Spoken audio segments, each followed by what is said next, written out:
সঞ্চয়পত্র ও prize bond সহ জনসাধারণকে দেয়া সরকারি ৫ সেবা বন্ধ করার সিদ্ধান্ত নিয়েছে বাংলাদেশ ব্যাংক।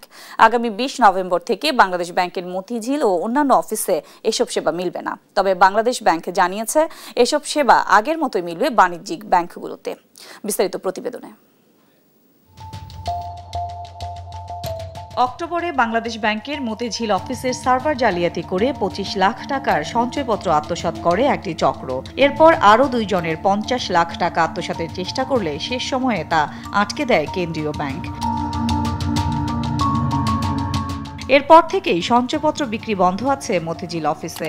তবে এবার ঘোষণা দিয়ে সঞ্চয়পত্র বিক্রি বন্ধের সিদ্ধান্ত জানালো কেন্দ্রীয় ব্যাংক। প্রাথমিকভাবে বাংলাদেশ ব্যাংকের মতিঝিল অফিস থেকে সঞ্চয়পত্র বিক্রি বন্ধ থাকবে।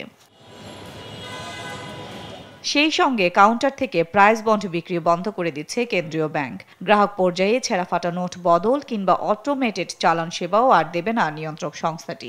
যেহেতু এখন সঞ্চয়পত্র কমার্শিয়াল ব্যাংকগুলো বিক্রি করছে, এখন না পূর্বেও করতো, এই কারণে বাংলাদেশ ব্যাংক যেহেতু এটা তার কোর ফাংশনের মধ্যে পড়ে, এই জন্য এখন থেকে বাংলাদেশ ব্যাংক কয়েকটি সেবা বন্ধ করে দিচ্ছে জনগণের জন্য। এই সেবাগুলোর মধ্যে আছে হচ্ছে প্রাইজ বন্ড, সঞ্চয়পত্র, ছেঁড়াফাটা নোট পরিবর্তন করা, এই চালান ইত্যাদি বিষয়। বলছে এমন সিদ্ধান্তে গ্রাহকদের যাতে কোনো ধরনের ভোগান্তি না হয় সে বিষয়েও জোর তদারকি চলছে। ছেঁড়াফাটা নোট পরিবর্তন মানে বা প্রাইজ বন্ড বিক্রি করা, এই ধরনের সিদ্ধান্ত বাংলাদেশ ব্যাংক বন্ধ করে নিবে, এটা ভাবার কোনো কারণ নেই। ওটা বাংলাদেশ ব্যাংক তার কোর ফাংশনগুলো ঠিক রেখে বাড়তি কাজগুলো সেগুলো থেকে অব্যাহতি দান করে, যাতে কেন্দ্রীয় ব্যাংকের মূল যে আবহ সেটা সৃষ্টি করা যায়।